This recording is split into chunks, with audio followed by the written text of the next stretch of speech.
Praise the lord. దేవుని పరిశుద్ధ నామమునకు మహిమ కలుగును గాక. మరొక ఉదయకాలంలో ఈ కేర్ అండ్ కన్సర్న్ దేవుని మాట అనే ఆధ్యాత్మిక వాక్య ధ్యాన కార్యక్రమానికి మిమ్మల్ని అందరినీ ప్రేమతో ఆహ్వానిస్తున్నాము. ప్రియులారా, ఈరోజు మూలవాక్యముగా అపోస్తులుడైన యోహాను రాసిన 2వ పత్రిక 2వ అధ్యాయము 15వ వచనమును చదువుకుందాం.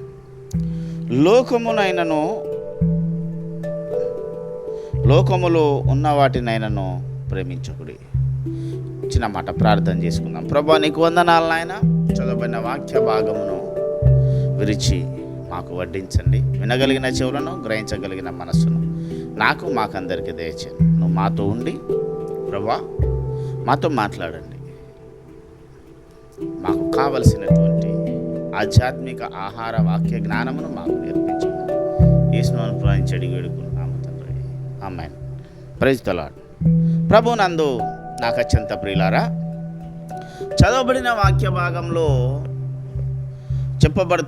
చదవబడినటువంటి మాట యోహాను భక్తుడు రాసినటువంటి మాట. లోకమును ప్రేమించకుడి, లోకమునైనను దానిలో ఉన్న వాటినైనా. మనము మొదటి మాట చూసుకుందాం. లోకమును ప్రేమించకుడి. ఎందుకు లోకమును ప్రేమించకుడి అని చెప్పబడింది? ఎందుకు లోకమును ప్రేమించకూడదు?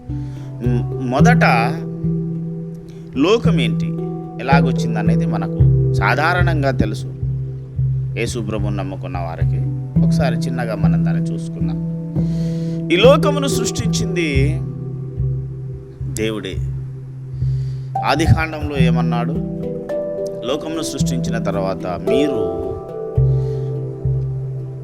ఫలించి అభివృద్ధి పొందుడి, ఈ భూమిని స్వతంత్రించుకొనుడి, మీరు ఈ భూమిని నిండించుడి, దీనిని ఏలుడి అన్నాడు.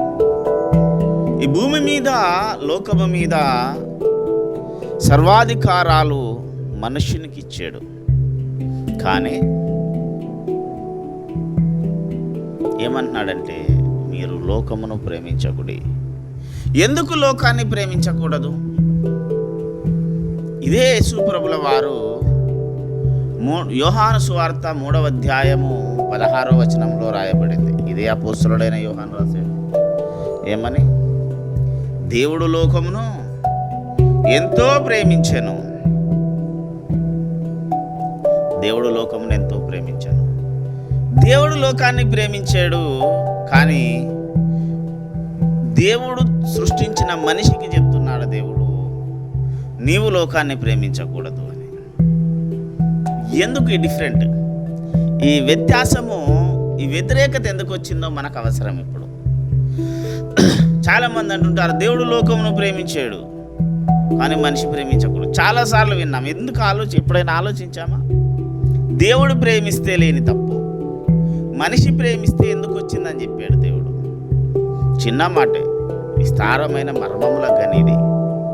ప్రియులారా, దేవుడు ప్రేమించిన లోకాన్ని మనిషి ప్రేమించకపోవడానికి కారణం ఏమిటంటే, దేవుడు నీకిచ్చినటువంటి ప్రేమ అనే ఆధిక్యతను నీవు కోల్పోయావు. జాగ్రత్తగా గమనించండి. ఎక్కడ కోల్పోయావంటే, ప్రకటన గ్రంథంలో అంటాడు, నీ మొదటి ప్రేమను నువ్వు కోల్పోయావు. సరే, అది వేరైనా ఇక్కడ చెప్తున్నాను, లోకంలో ప్రేమించకూడదు. దేవుని ప్రేమలో ఉన్నది ఈరోజు మనిషి ప్రేమలో లేదు. కానీ మనం ఏం చెప్పుకుంటున్నాం? నేను దేవుని కుమారుడను, దేవుని కుమార్తెను అని చెప్పుకుంటున్నాం. ఎవరమాట మనం? మీరు నా పిల్లలు అన్నాడు దేవుడు కూడా. అయ్యా, అబ్బా అని మొరపెట్టేటటువంటి ఆధిక్యతను మనకి ఇచ్చాడన్నాం. ఇవన్నీ దేవుని పిల్లలమైన మనము దేవుడు సృష్టించిన లోకాన్ని ప్రేమించకూడదని ఆయనే చెప్పే స్థాయికి వచ్చాము. ఎందుకు వచ్చాము? కారణం ఏంటి అంటే, నీవు దేవుని కుమారుడిగా ఉండవలసినటువంటి ఆధిక్యతలో నీవు లేవు. దేవుడు లోకాన్ని ప్రేమించాడు. ఎందుకు ప్రేమించాడు? నా పిల్లలున్నారు, నేను సృష్టించిన సృష్టి, నేను రక్తమిచ్చి కొనుక్కున్న నా వారసులు, నా పిల్లలున్నారు, వీళ్ళను రేపు నా రాజ్యానికి నేను వారసులుగా చేయాలని యేసయ్య నేను ప్రేమించాడు. నిన్ను నన్ను దేవుడు ప్రేమించడానికి మనమేం గొప్ప యోధులము కాదు, జ్ఞానవంతులము కాదు, కేవలం ఏంటి, పాపులము. యెషయా అంటాడు కదా, పురుగు వంటి వాడు. మనిషి ఎలాంటి వాడట, ఒక పురుగు వంటి క్రిమిసముడు. అంటే ఆ స్థాయికి విశ్వాసి పడిపోయాడు. దేవుని సృష్టిలో ఉన్న మనిషి పడిపోయాడు ఫస్ట్. ఎందుకంటే దేవుని ప్రేమలో ఉన్నది, దేవుని గుణలక్షణాలతో స్వరూపమందును పోలిక చొప్పున పుట్టిన మనుష్యునిలో ఈరోజు లేదు. యేసయ్య దేవుడు మనిషిని ఎలాగ చేశాడండి, తన స్వరూపమందును పోలిక చొప్పున. ఏది మరి ఆ లక్షణాలు కనిపించట్లేదే, ఎందుకో తెలుసా? లోకములో నీవు కోరుకున్నది వేరు, యేసయ్య చూసింది కోరుకున్నది వేరు. ఏం కోరుకున్నావు, ఏం సాధించావు లోకంలోకి వచ్చిన తర్వాత అంటే, ఒక వ్యక్తి జీవితాన్ని మనం గనక పరిశోధించి చూస్తే లోకం ఎలాగుంటుందో తెలుసా? ఆత్మీయ నాయకులు ఒక పాట రాశారు, తన అనుభవాలను రంగరించి. నేను ఎప్పుడు వాడుకునేటటువంటి పాట. ఈ జగమొక పెను మృగతృష్ణయని, ఈ జగమొక పెను మృగతృష్ణయని, బాగుగా ఎరిగితి పరులకు నేర్పితి, అయినను నామది వ్యర్థత కొరకే పరుగులు తీయగా చోద్యం బాయెను, అదిగని నా వృధి వెదతో రగిలేను. ఏంటట?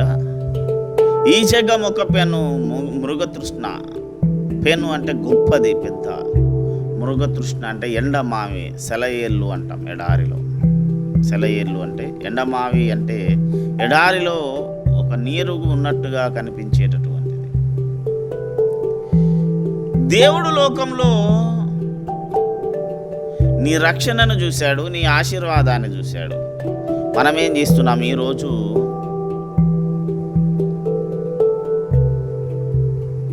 మనము దేవుని దగ్గర వాపోతున్నటువంటి మాటలు, దేవుడు నన్ను చూడట్లేదు, నన్ను పట్టించుకోవట్లేదు, నా ప్రార్థన వినట్లేదు, నా జీవితంలో ఎన్ని సమస్యలు వస్తున్నవి, వీటి వేటికి దేవుడి నుంచి సమాధానం లేదు, ఇవి దేవుడు నాకు ఇవ్వడం లేదు. నేను ఎన్నో అడిగాను, నా జీవితంలో ఇన్ని కష్టాలు, ఇన్ని నష్టాలు, ఇన్ని ఆర్థిక సమస్యలు, జనాలు నన్ను మోసం చేశారు, జనాలతో నేను ఇబ్బంది పడ్డాను, ఇది అది దిస్ అండ్ దట్ చాలా వేదనకరమైన పరిస్థితిలో ఉన్నాం ప్రియులారా. అందుకే ఒక మాట అన్నాడు యేసు ప్రభుల వారు 16:33 యోహాను సువార్తలో, నేను లోకమును జయించి ఉన్నాను. ప్రైస్తలాడు ఏంటట? లోకమును జయించి ఉన్నాను.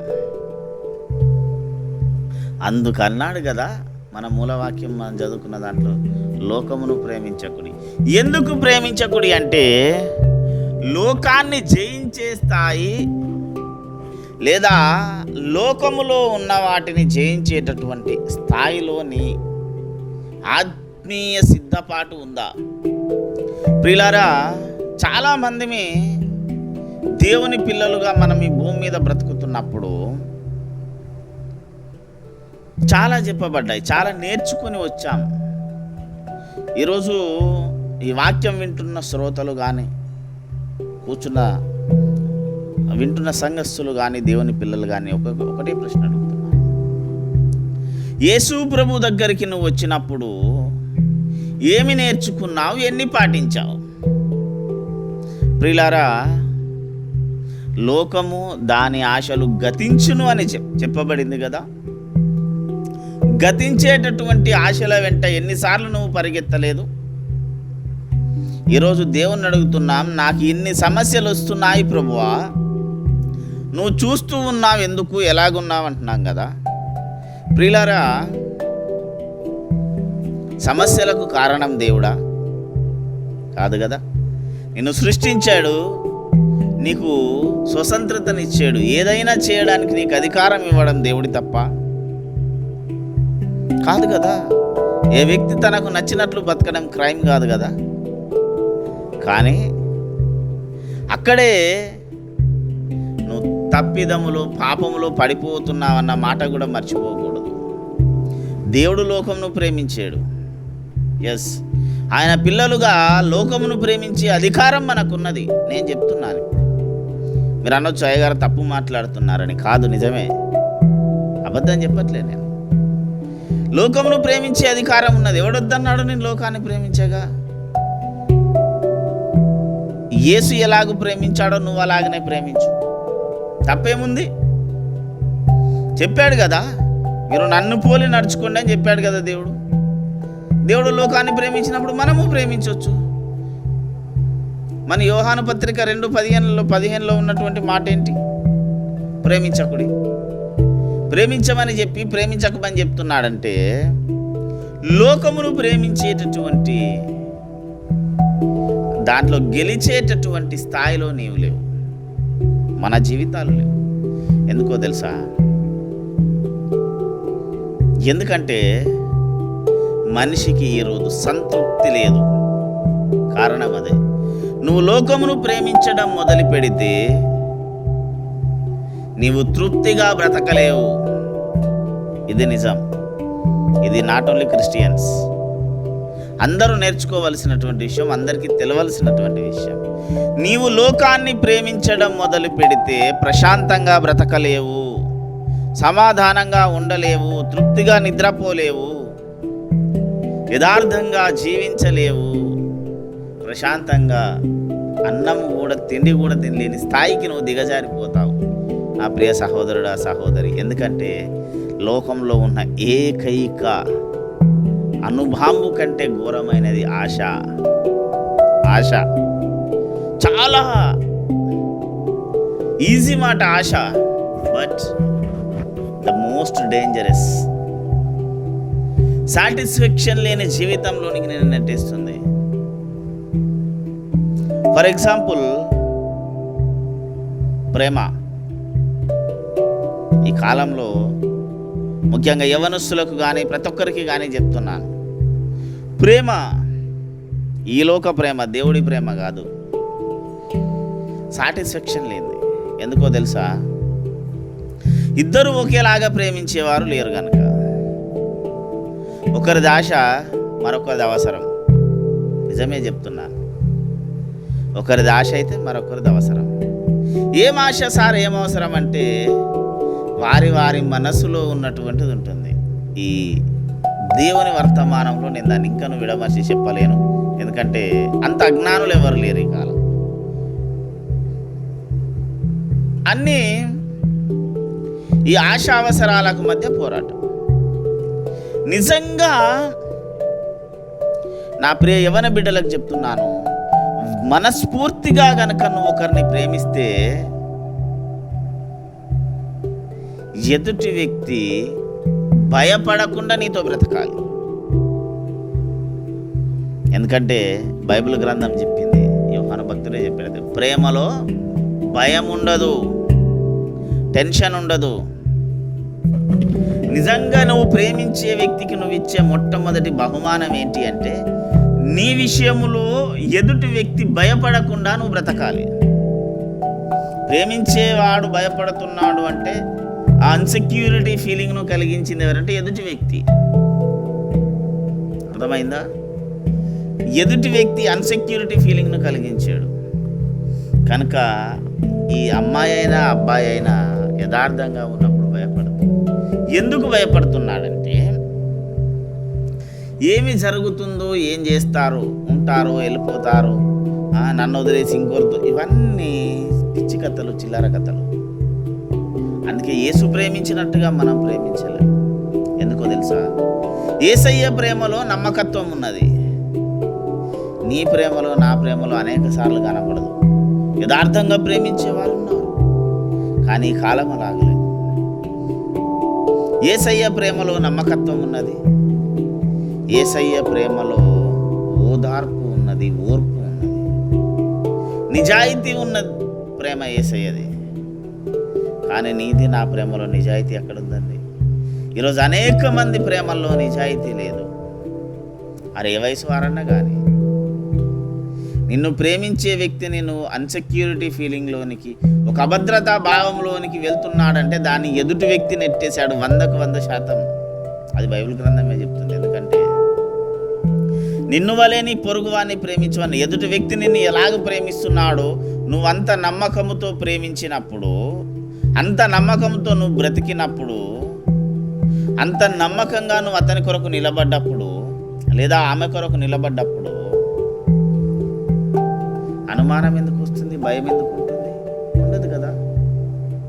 కానీ ఈరోజు సమాజం అలాగలేదు.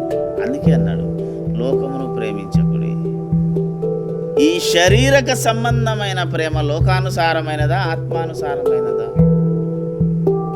ఆత్మానుసారమైన ప్రేమలో లేదా ఈ వ్యక్తిగతంగా యథార్థంగా ప్రేమించేటటువంటి ప్రేమలో ఏముంటుందో తెలుసా?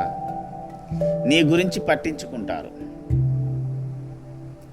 నిన్ను ప్రొటెక్ట్ చేస్తారు, నీకు ఏ సమస్య వచ్చినా చూసుకుంటారు. అవి దేవుని లక్షణాలే. దేవుడు ప్రేమించినప్పుడు ఇవన్నీ చేయలేదా? ఇవన్నీ లేవా? ఇవన్నీ వదిలేసి మనం ఏం చేస్తున్నామంటే ఇక్కడ కొంతసేపు అక్కడ కొంతసేపు అక్కడ కొంతసేపు బ్రతకడానికి ఇష్టపడుతున్నాం. అది అన్ని విషయాల్లో, ప్రేమే కానీ, ఉద్యోగమే కానీ, డబ్బే కానీ, ఏదైనా కానీ స్థిరత్వము లేని జీవితాన్ని జీవిస్తున్నావు దేవుని సృష్టిలో. ఎక్కడైతే నీ స్థిరత్వాన్ని, నమ్మకత్వాన్ని నువ్వు కోల్పోయావో అప్పుడు నీలో అసహనం మొదలవుతుంది. అందుకే నేను ఒక పాట చెప్పాను, మాయగారు రాశారు. అది మృగతృష్ణ ఎండమావి ఉన్నట్టే కనబడుతుంది ముందు, కానీ అక్కడ ఏమి ఉండదు. ఉన్నట్టే కనబడుతుంది, అక్కడికి పోతే ఏమీ ఉండదు. ఇది ప్రేమన? ఇలాంటి జీవితంలో నువ్వు జీవించిన తర్వాత అన్నీ కోల్పోతావు. నీకు మనశ్శాంతి ఉండదు, సమాధానం ఉండదు, ఏమీ ఉండదు. జీవితం నాశనం అవుతుంది, దేవుడికి దూరం అవుతావు. ఎప్పుడైతే నువ్వు ఈ లోకాన్ని ప్రేమించి లోకం వెంబడి పడ్డావో, లోకంలో ఉన్న వాటిని నువ్వు ప్రేమించావు, దేవుని ప్రేమ నీలో ఉండదు. లోకంలో ఏముందన్నాడు? శరీరాశ, నేత్రాశ, జీవకుటంబం.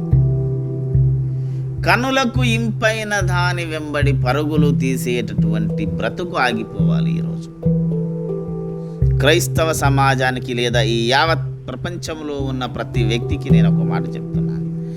కనుల వెంబడి, కన్నులకు నచ్చిన దాని వెంట పరుగులు తీసేటటువంటి జీవితం ఆగిపోవాలి.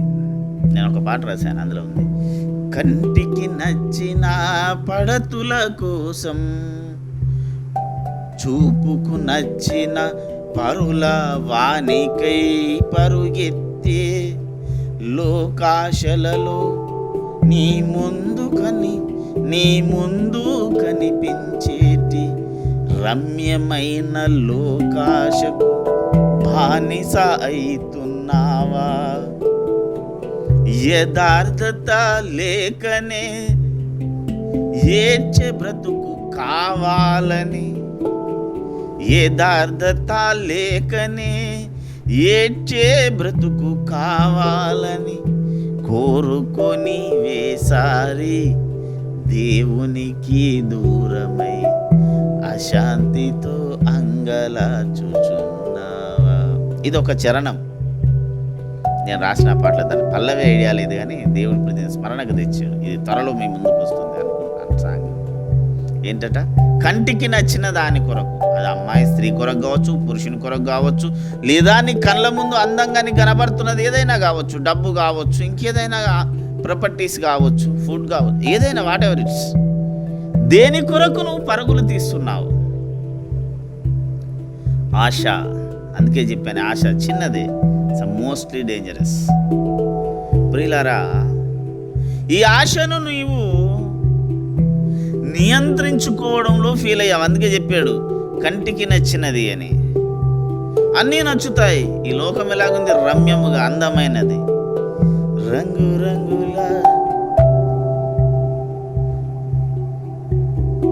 ఒక పాట ఉంటుంది, బాగుంటుంది, వస్తుంది, రంగు రంగుల సీతకు ఏదో ఉంది, శాలేమన్న పాడాడు. అయితే ఈ లోకం ఒక రంగులమయం, రంగుల ప్రపంచం. నీకు అప్పటి మందం చాలా నచ్చుతుంది, కానీ శాశ్వతమైన ఆశీర్వాదం ఇచ్చేవాడు యేసయ్య ఒక్కడే. చాలా అడుగుతాం మనం యేసుప్రభుల వారిని, మనం మొక్కే దేవుడు వాటెవర్ ఎవరైనా కానీ మనిషి భక్తి చేయడానికి మెయిన్ కారణం తనకు కావలసినవన్నీ దేవుని నుంచి పొందుకోవడానికి. అందులో చచ్చిపోయిన తర్వాత పరలోకం కూడా ఉందండో, అది అల్టిమేట్. ఇవన్నీ లోకంలో బ్రతకడానికి, తనకు నచ్చినవి కావడానికి దేవుని మొక్కుతున్నాడు. ప్రతి ఒక్కరం అడుగుతాం, నువ్వే మతస్థుడు ఏ దేవుణ్ణి మొక్కినా అది అడుగుతావు. కానీ దేవుడు అన్నీ ఇవ్వడు.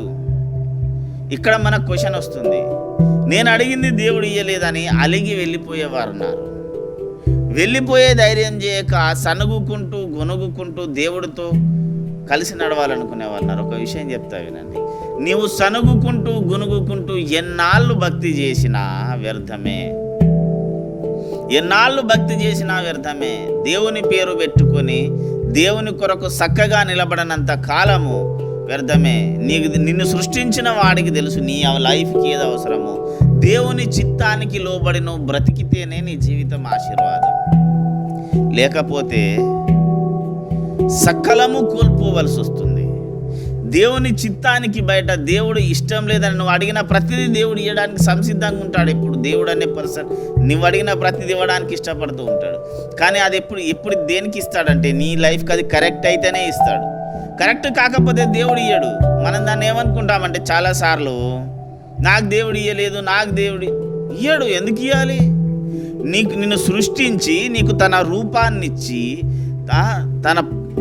తన ప్రాణాన్ని, తన ప్రాణవాయువును నీలో ఊది నీ కొరకు రక్తం పెట్టి దెబ్బలు పడి హింసించబడ్డటువంటి దేవుడు మళ్ళీ నువ్వు వ్యర్థమైన దాన్నే కోరుకుంటున్నావు. నష్టపరిచే దాని వైపే పరుగులు తీస్తున్నావు. ఎందుకు ఇవ్వాలి దేవుడు నీకు? దేవుని మీద సనుగుతున్నావు. సరే, దేవుణ్ణి ఇయ్యలేదు అయినా నువ్వు అదే చేసావు, దేవుని నుంచి దూరం అయ్యావు, కొన్నాళ్ళు బ్రతుకుతున్నావు. ఆ తర్వాత మళ్ళీ వస్తాం దేవుడి దగ్గరికి. ఏమనో తెలుసా? పశ్చాత్తాపంతో కాదు, కోపంతో వస్తున్నాం. ఈరోజు మనం పశ్చాత్తాపం అనుకుంటున్నాం, దేవుని అడుగుతున్నాం, కానీ కోపంతో వస్తున్నాం. ఎలాగో చెప్తా వినండి. నీకు ఇష్టం వచ్చిన జీవితాన్ని నువ్వు కోరుకున్నావు, జీవించావు. కానీ అది జరిగిన తర్వాత నువ్వేం చేయాలి? నష్టపోయావు, జీవితంలో ఏడుస్తున్నావు. అయ్యో ప్రభువా, తప్పు చేశాను, నన్ను క్షమించి నాకు ఒక కొత్త జీవితాన్ని ఇవ్వండి, నేను ఎలాగ బ్రతకాలో నాకు నేర్పించండి అనే ఏడుపు ఉండదు ఇక్కడ. ఎందుకుండదంటే నేనేం చేశాను? ఎందుకు దేవుడు నా మాట వినట్లేదు, నా ప్రార్థన వినట్లేదు అంటున్నావు. నా ప్రియ సహోదరి సహోదరుడా, నీవు అడిగినది దేవుడు ఇయ్యని నాడు నువ్వు ఆలోచించాలి. నీకు కుటుంబం ఉంది కదా, పిల్లలు ఉన్నారు కదా. నీ కొడుకు ఎవడో పెద్దవాడు తాగుతున్నటువంటి సిగరెట్ను చూసో, గుట్కాను చూసో, లేదా డ్రింకును చూసో, మందును చూసో అడుగుతున్నాడు, నాయన నాకు అది కావాలి అని. ఎందుకు ఇవ్వవు మరి? అది తప్పు అన్న విషయాన్ని నీకు తెలిసి నీ కొడుకు చెప్తావు. వాడు ఏమంటాడు? వాడు చేస్తే తప్పు కానీ నేనే చేస్తే ఎట్లా తప్పు అయింది? వాడు ఎదుటి వ్యక్తి తింటున్నాడు, తాగుతున్నాడు, తప్పు కాదు, మరి నేను చేస్తే ఎలాగ తప్పు అయిందని పిల్లాడు అడిగాడు. అప్పుడు నువ్వు ఏం చెప్తావు అంటే, ఆ అంకుల్ ఇలా అని చెప్పి ఏదో వీని కన్విన్స్ చేయడానికి ఆ అంకుల్కి బుద్ధి లేదనో చెడ్డోడనో ఏదో ఒకటి చెప్తున్నావు. కానీ నీ కొడుకు నువ్వు ఇయ్యట్లేదే. జస్ట్ కొంతకాలము నీ జీవితంలో కొడుకు అనే క్యారెక్టర్ను రోల్ చేయడానికి వచ్చిన ఒక పర్సన్ని నువ్వు అంతగా ప్రేమిస్తున్నావు కదా. రేపు యుగ యుగాలు తనతో పాటు ఉండడానికి నీ కొరకు ప్రాణం పెట్టాడు. నిన్ను సృష్టించాడు, నీకు సమస్తమును ప్రొవైడ్ చేస్తున్నాడు. అలాంటి దేవుణ్ణి, అలాంటి వ్యక్తి నీకెందుకు ఇవ్వాలి? ఇయ్యని దాన్నైనా నీ కంటికి నచ్చింది కనుక నువ్వు అనుభవిస్తున్నావు. ఈరోజు అనుభవిస్తున్నావంటే నువ్వు దాన్ని సంపాదించుకోవడానికి ట్రై చేస్తున్నావు. అది వాట ఏదైనా కావచ్చు అని ముందే చెప్పాను. అది మనిషి కానీ, వస్తువు కానీ, డబ్బు కానీ, ఏదైనా కానీ నువ్వు అది చేయడం దేవునికి ఇష్టం లేదు, నీ జీవితానికి ఉపయోగం కాదు. దేవుణ్ణి వ్యతిరేకించి చేసి నేను ఇది సాధించానని ఒక్క మనిషి ఎవడని ఉంటే చెప్పండి. అబ్బా, దేవుడు నాకు ఇది ఇయ్యలేదు కానీ నేను పట్టుదలతో సాధించిన సక్సెస్ అయ్యాను. దేవుని చిత్తము లేకుంటే నీ జీవితంలో ఏది జరగదు. ఇప్పుడు మీరు అడగచ్చు కదా, దేవుని చిత్తం లేనిది జరగదు కదా బ్రదర్, మరి నేను చేసిన దాన్ని దేవుడు ఎందుకు వ్యతిరేకించాడు అని. ఎస్, కానీ ఇక్కడ ఒక్కటి మర్చిపోతున్నాం, నీకు స్వతంత్రత ఉన్నది. నీకు నచ్చినట్లు బ్రతకడానికి నీకు దేవుడు అవకాశం ఇచ్చాడు. అక్కడ జరుగుతుంది తప్పు. దేవుడు నీ అంత కాదు, తన పిల్లల్ని ప్రేమిస్తున్నాడు, నిన్ను కూడా ప్రేమిస్తున్నాడు. నా ప్రియ సహోదరుడా, సహోదరి, నీవు దేవుడు చూపిన ప్రేమను నిర్లక్ష్యపరుస్తున్నావు. కంటికి నచ్చినది చేస్తున్నావు. నీ మనసుకు ఏది కరెక్ట్ అనిపిస్తే అదే చేస్తున్నావు. కానీ నీ కొరకు ముళ్ళ కిరీటము బాధను అనుభవించినటువంటి యేసు ప్రభుల వారు ఎంత వేదన పడుతున్నారో ఆలోచించావా? ఆ ఆలోచించని రోజు నీ జీవితంలో సమాధానం ఉండదు. దేవునికి వ్యతిరేకంగా బ్రతికి, నీకు నచ్చినట్టు బ్రతికి, ఇతరులు నీ వల్ల ఇబ్బంది పడ్డ రోజు, దేవుడు నీ వల్ల ఏడ్చిన రోజు నీ జీవితంలో ప్రశాంతత ఉండదు. దేవుడు అడుగుతున్నాడు ఈ క్షణమే తిరిగి రమ్మని. ఎందుకంటే దేవుడు లోకమును ఎంతో ప్రేమించను, నువ్వు కూడా ప్రేమించు. కానీ దేవుడు లోకమును జయించి ఉన్నాడు.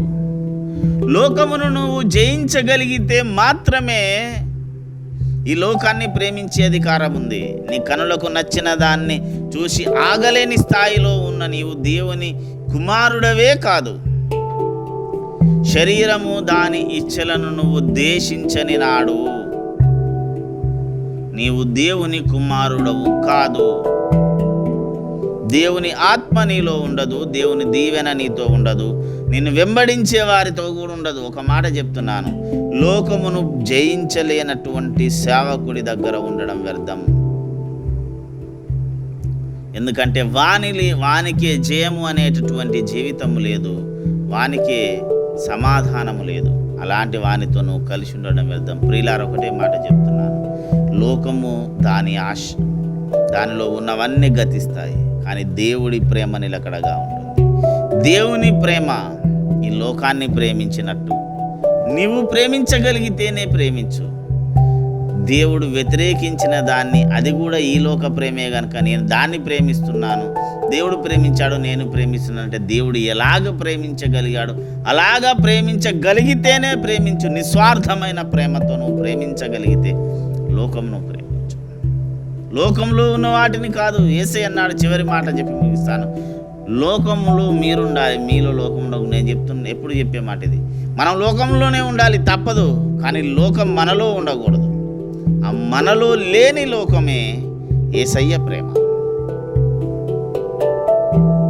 ఏంటట? లోకం మనలో ఉండకూడదు. ఆ మనలో లోకము లేనప్పుడు మనం ప్రేమిస్తాం చూడు, అది యేసయ్య ప్రేమ. అలాంటి జీవితమును దేవుడు మనందరికీ దయచేయనుగా ప్రార్థన చేసుకుంటాం. ప్రభువా, నీకు వందనాలు. అందించబడిన వాక్యాన్ని దీవించండి, నీ కృపలో భద్రపరచండి. ప్రభువా, ఇది విన్న అనేక మంది జీవితాల్లో సమాధానము దయచేసి నీ కృపలో భద్రపరిచి కాపాడమని నమ్మదగిన నీ హస్తాలకు మమ్మల్ని మేము సమర్పించుకుంటూ నువ్వే తోడైంది కాపాడి నీ కృపలో భద్రపరిచి దీవించి ఆశీర్వదించు. యేసునామమున ప్రార్థించి వేడుకుంటున్నాము తండ్రి, ఆమేన్. మన తండ్రి అయిన పరమ ప్రేమ, రక్షకుడైన యేసునాథుని కృప, పరిశుద్ధాత్మ దేవుని శాశ్వత ఆశీర్వాదం సన్నది ఇది మొదలుకొని క్రీస్తు రెండవ రాకడ పర్యంతం వరకు మనందరి జీవితాలకు మెండుగా తోడైనగాక. ఆమేన్. యేసు రక్తమే జయం, శిలువ రక్తమే జయం. ప్రవేశమునకు సంపూర్ణ విజయం కలుగు, అపవాదికి ఆని క్రియలకు అనంత కోటి నాశనము కలుగునుగాక. ఆమేన్. దేవుడు మనల్నందరినీ దీవించునుగాక. ఆమేన్. Praise the lord.